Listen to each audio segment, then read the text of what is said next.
warahmatullahi wabarakatuh. Selamat pagi Bapak dan Ibu sekalian. Alhamdulillah kita masih diberi kesehatan dapat berkumpul pada acara edukasi pajak untuk wajib pajak UMKM. Nah, tak kenal maka tak sayang, sebelumnya perkenalkan nama saya Rangga dari Politeknik Keuangan Negara STAN. Nah, sebelumnya saya ingin bertanya pada Bapak dan Ibu sekalian, apa sih pentingnya NPWP? Ya Pak, bagaimana? Oke, baik sekali. Kata bapaknya agar menjadi wajib pajak yang taat. Jawabannya sama sekali ya, Pak. Iya, Bu. Bagaimana, Bu?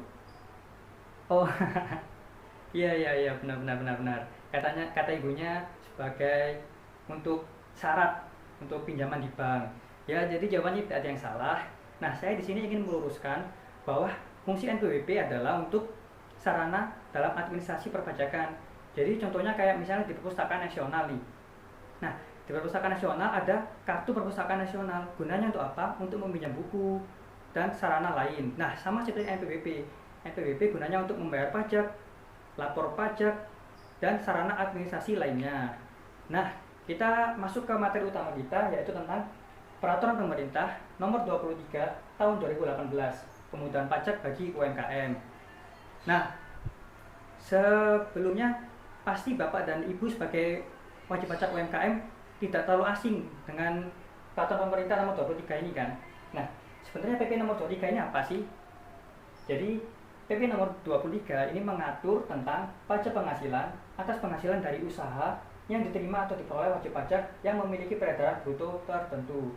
Nah, yang perlu digarisbawahi di sini adalah peredaran bruto tertentu. Nah, berapa sih besaran peredaran bruto tertentu? Nah, ini akan dibahas pada slide berikutnya. Nah, ini merupakan ketentuan peralihan peraturan pemerintah. Jadi sebelumnya pada tahun 2013 itu sudah diatur PP ini di PP 46 tahun 2013 dengan tarifnya 1%.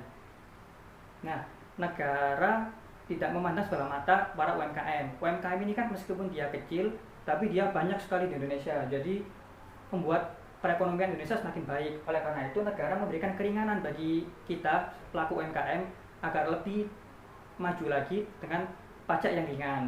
Jadi oleh karena itu dibuatlah PP nomor 23 tahun 2018, yaitu penurunan tarif dari 1% menjadi 0,5%.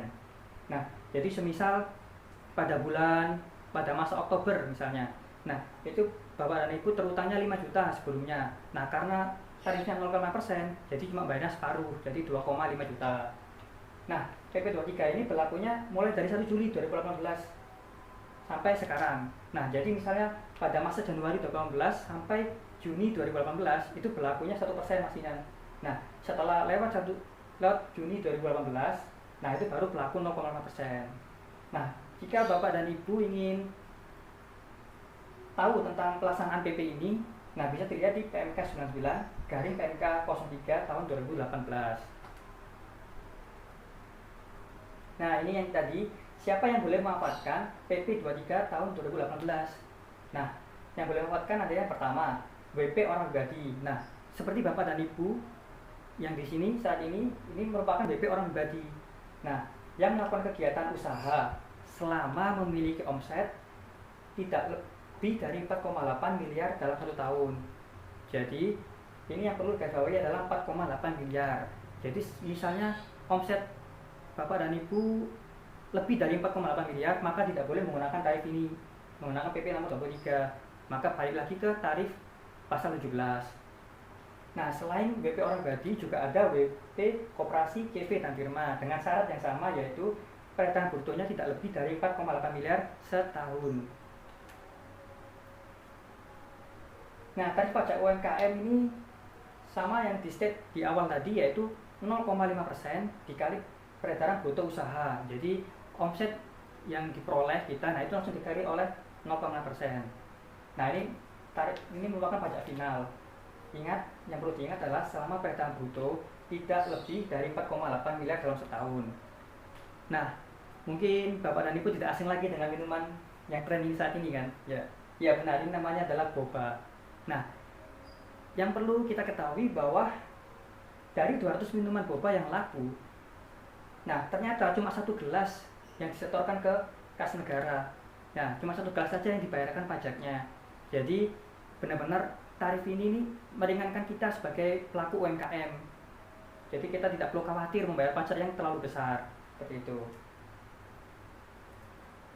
Nah, di samping keringanan tadi, nah ternyata ada batas waktu loh. Jadi tidak bisa seenaknya kita memakai sampai seterusnya gitu kan. Nah, jadi batasan waktu yang diatur adalah bagi wajib pajak orang pribadi seperti Bapak dan Ibu itu cuma batasnya maksimal 7 tahun. Nah, lebih dari 7 tahun itu tidak bisa memakai tarif ini, maka balik lagi ke pasal 17. Nah, untuk wajib pajak koperasi CV dan firma yaitu batasnya adalah 4 tahun. Nah, ini tata cara setor simple. Jadi hitung omset Bapak dan Ibu selama bulan itu, misalnya pada masa Juni. Nah, setelah dihitung lalu langsung dikali tarif 0,5%. Nah, hasil dari pengkalian tarif tadi itu langsung disetor ke kas negara. Nah, setornya bisa lewat bank terdekat. Nah, nanti mendapat kode pembayaran dari e-billing DJP. Nah, yang perlu diingat adalah batas waktu setornya itu adalah 15 bulan berikutnya. Ya, maksudnya gimana? Jadi misalnya terutangnya pada bulan Juni. Nah, maka batas waktu pembayarannya adalah tanggal 15 bulan Juli, yaitu bulan setelahnya, seperti itu. Nah, karena Indonesia sedang mengalami pandemi COVID-19 dan UMKM semakin terpuruk, nah disinilah peran pajak bagi kita. Nah, Indonesia memberikan keringanan bagi para UMKM untuk terus bangkit dan maju tanpa khawatir tentang membayar pajak. Oleh karena itu, diberikan fasilitas pajak, yaitu fasilitas PPh ditanggung pemerintah. Nah, bila ingin memanfaatkan fasilitas ini, maka Bapak dan Ibu tidak perlu mengajukan surat keterangan PP23, tapi cukup menyampaikan laporan realisasi setiap bulan.